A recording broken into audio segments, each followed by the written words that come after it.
What if I told you the newly unbanned cards didn't actually do anything?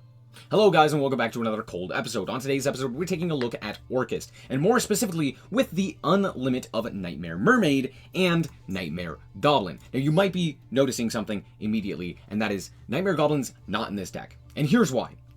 I wanted to play Orcust, not Nightmare Goblin Turbo, or some deck that can abuse the effect of Nightmare Goblin. Now with that being said, I still think Nightmare Goblin is a very powerful card and is extremely toxic. Most notably because of the arrows and the fact that it gives you that additional normal summon, it sets up a U-Link very efficiently. So any deck that can summon a bunch of monsters can very easily utilize this to U-Link the opponent, preventing them from going into any Link monsters, which is very powerful.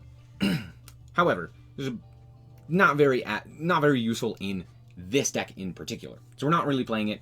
The extra normal, you only really have the one normal summon, which is Yugioh, which just sends a card to the graveyard.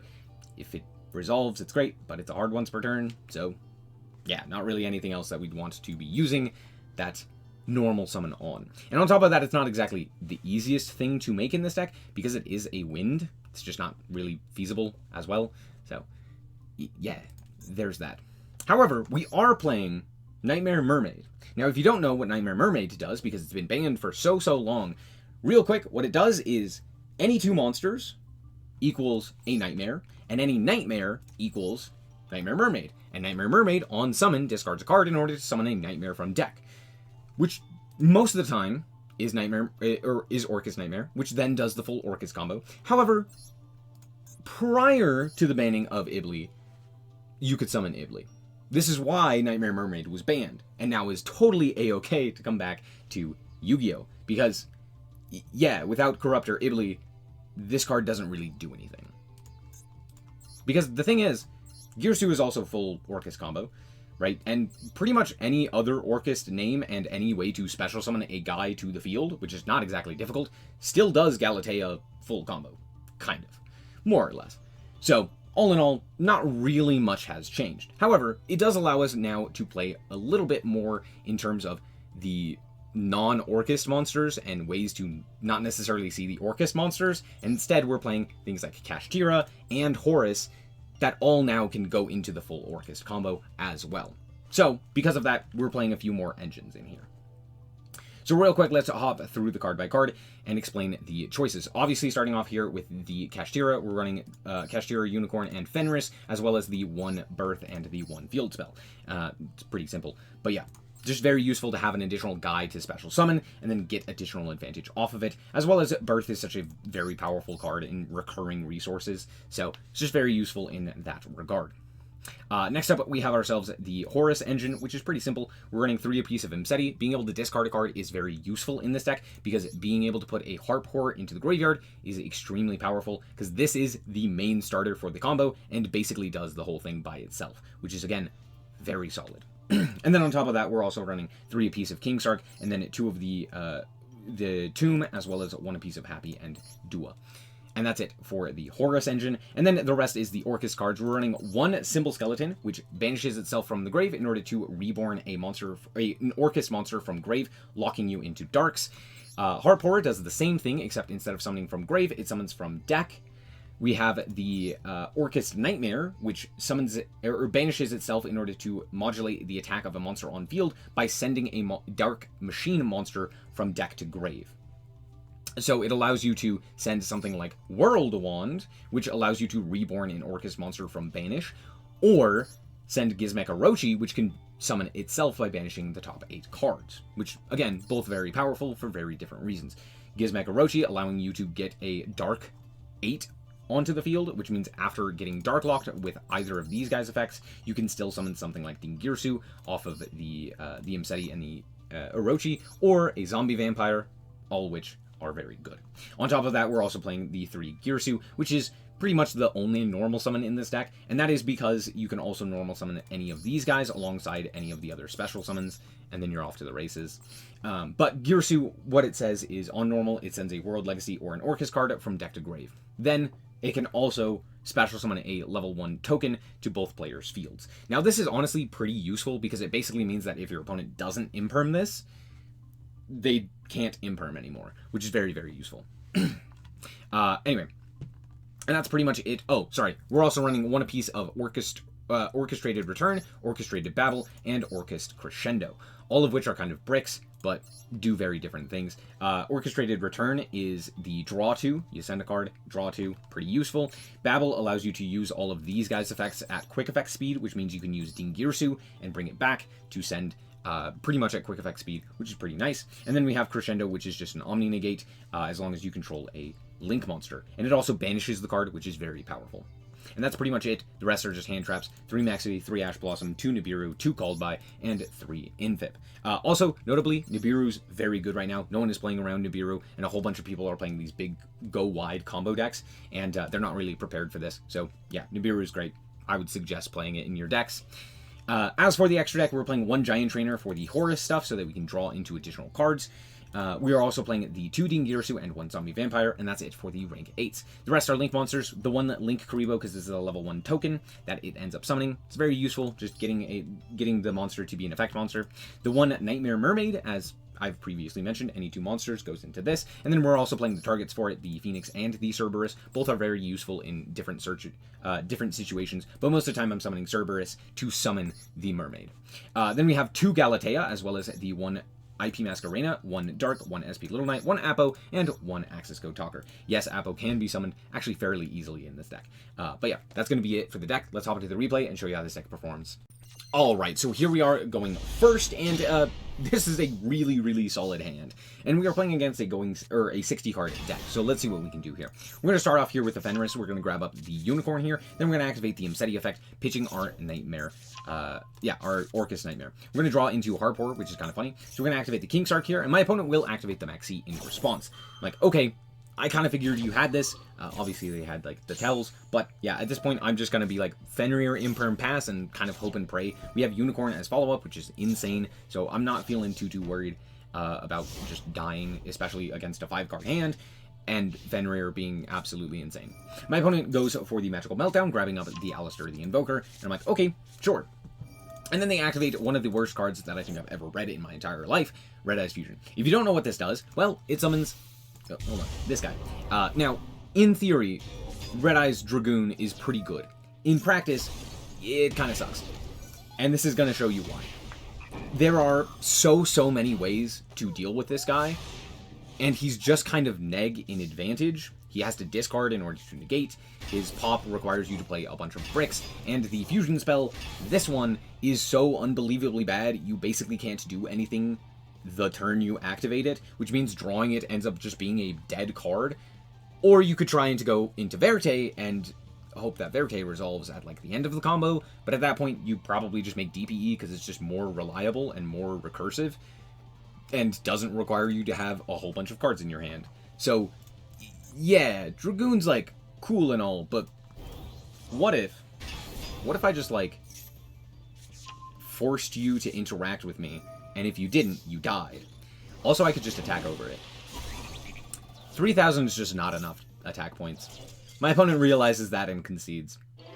So, good game.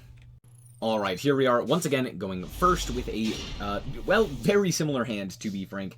It is Kashira, Horus, Orcust, all together. So, let's see what we can do. Now, if you didn't see, my opponent said for me to go first. So I know this is Tenpai, so we're going to play around that fact. I'm going to grab up the Birth here, and then we're going to go for the King Sark here as well. Now, I do play this a little bit poorly, and you'll see why. I don't end up re-summoning the Unicorn here until after I have been locked into Dark. So there may have been some ways for me to get around that and potentially bring back the Unicorn, but it was kind of sticky, and yeah, just overall was a bit goofy on my part. Anyway, we summon the Dua, we summon the Happy here, and then we immediately exit into the Zombie Vampire. Here we're going to activate the Zombie Vampire effect, and we're going to mill a bunch of cards, and then bring back the Girsu. My opponent then pops the Girsu with Ghost Ogre. I could not explain to you as to why my opponent decides to do this. This is probably the worst thing that they could have done, but sure. Anyway, I dumped the symbol skeleton since we already have everything in grave, and here is realistically what I should be doing. This is what I realistically should be doing. Right now, what I should do is take both of these, go into the Masquerena, and then go birth, bring back the unicorn, and have unicorn on field, because I just banished the Bident dragon, and there's only 2 in there, so if I can banish the other one, if they do basically anything, I can go, cool, no. However, I don't end up doing that, and I immediately lock myself into dark, and then link into Galatea. So we're going to go for the Galatea effect here. Setting Crescendo, which may seem a little bit strange. Why are we not setting Babel? Babel seems a lot better here, mostly due to the fact that we can like send with the Dingirsu. Here's why. I want to keep Dingirsu on the field, and you'll understand why in a second. I'll explain it when it hits the field. But yeah, we're going to go for this play here. I'm going to relink into the Galatea because we have the symbol skeleton in grave. I want to bring back the Galatea so that we have Galatea, and then we can use the other Galatea for the Dingirsu. Dingirsu is going to reattach, and if you don't know, Dingirsu has a lot of effects. Most notably, it can only be special summoned once per turn. That is very important. On top of that, you can use a link monster as material. The very first one, similar to Gigantic. However, on summon, it can either send a card your opponent controls to the grave, non-target, or attach a banished machine monster as material. Now, why is this important? Well, because if a card if a card you control would be destroyed by battle or card effect, detach material from this card instead. 2 things. 1, any card. If any card you control would be destroyed, detach a material. 2, not an activated effect. This is a replacement effect similar to Hugin. You just freely gets to detach a material. Now, why is this important? Well, because that means that if your opponent activates something like a Lightning Storm, or a Heavy Storm, or a Raigeki, or a Dark Hole, or any sort of board wipe, you can just say no to that. You don't activate an effect, you don't have a chance to be negated by something like a Red Reboot, or a what have you, you just say no.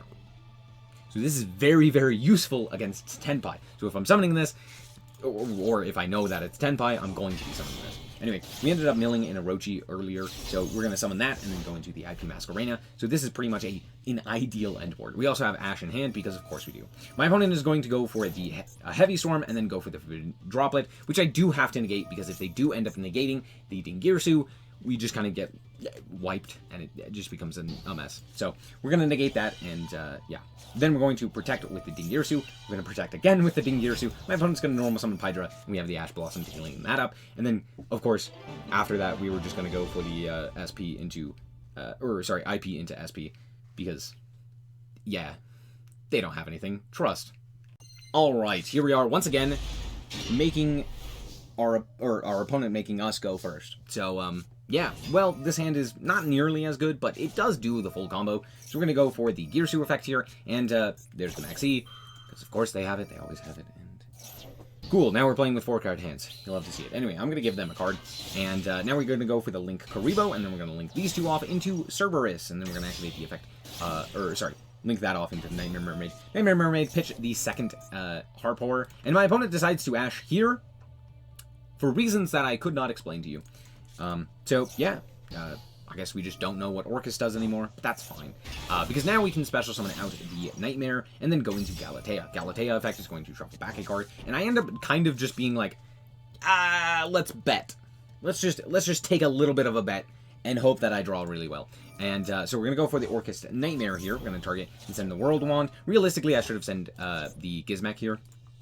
Don't know why I didn't. Anyway, we special summon back, and now we make the Dingirsu. Dingirsu is then going to reattach here, and then we are going to activate the effect of the Orchestrated Return, and whoo, we drew into the Imseti, which is exactly what we needed. So we're going to pitch there, and then go for the Imseti. Imseti is then going to, the King Shark is going to then special summon the Imseti, and we're going to just make IP Masquerena.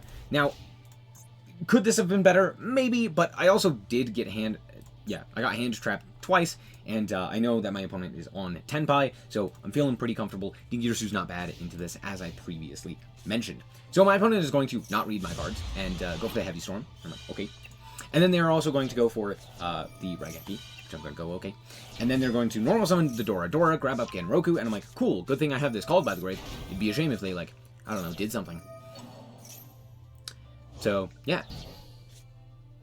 Pretty good draws. Alright, and here we are going second with, honestly, a very good hand. Let's see what my opponent can do here. They're going to special summon out the Fenris. They're going to grab up the tier cash. Now, normally I would imperm the Fenris because it's so frustrating to deal with a full Kashtira board. But I was like, I'm almost certain this is tier. Most of the time it's tier nowadays. And I was absolutely correct. So, yeah, there you go. They end up milling and just passing the turn. Don't worry, it gets funnier because I'm just going to imperm here. Imperm the Fenrir. Now I don't have to deal with it. Special summon my own Fenrir, and my opponent concedes. 10 out of 10 gameplay. And I got one more replay for you, because all of these replays have been very fast, and this one is much similar. We are going second, but we drew Ash Nib, which is kind of crazy. And my opponent is on, well, Sprite. The bad version of Sprite, but it is Sprite nonetheless. I just have to Ash here. This is like the one thing that I need to interact with. They go for the Sprite starter here with the Jet. Jet is then going to special summon out the Blue, and Blue is going to be met with a Big Rock. They're going to Maxi, which is fine. That's A-okay. Because now they're basically going to end on the same hand here. The same amount of cards. So it's basically like I win first. Smile. Anyway, we go for the Imseti here. If they had a Called By, this would suck, but hindsight's 20/20. We go for the King Sark. We ended up drawing into the Orochi again, which is kind of funny. But yeah, we're going to pitch and special summon out all of our Orcust monsters. And then I just go combat, because the thing is, regardless of what they have here, this is pretty much lethal, unless they have some way of, like, actually stopping combat. Which it doesn't look like they do. Most likely they don't. We just walk up to the field and, yeah, that's lethal. We also still had Orochi engraved to deal additional damage, so it wasn't really all that concerning. Good game.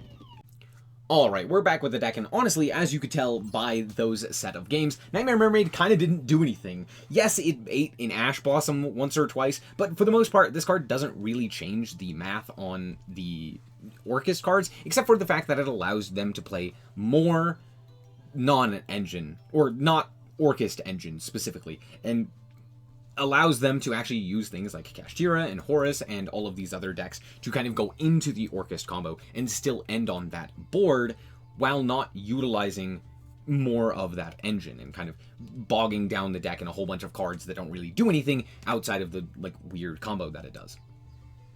Like the fridge. You know if you know. Anyway, so that's pretty much it. I really like this deck. I think it's still very fun to play. It's definitely not top tier or anything like that. I don't think the addition of Nightmare Mermaid changed anything. However, I do think that the addition of Nightmare Mermaid has allowed for more kind of pile decks to play Orcust as part of the pile. I tried playing with the like Terror Top and stuff like that, and just not worth it. I think just running a bunch of hand traps and a bunch of solid engines that can play around Max C effectively is pretty nice as well. Especially because Orcust in particular does not play well into Max C, so trying to play a deck that just dies even more to Max C doesn't sound like a fun idea. So there's that. But yeah, that's pretty much it. Hope you guys did indeed enjoy. If you did, like us very much, so appreciate it. And remember to always stay frosty. Bye-bye. Shout out to the Frost Guard, my members. Thank you guys so much for the support, and I hope you enjoy the content.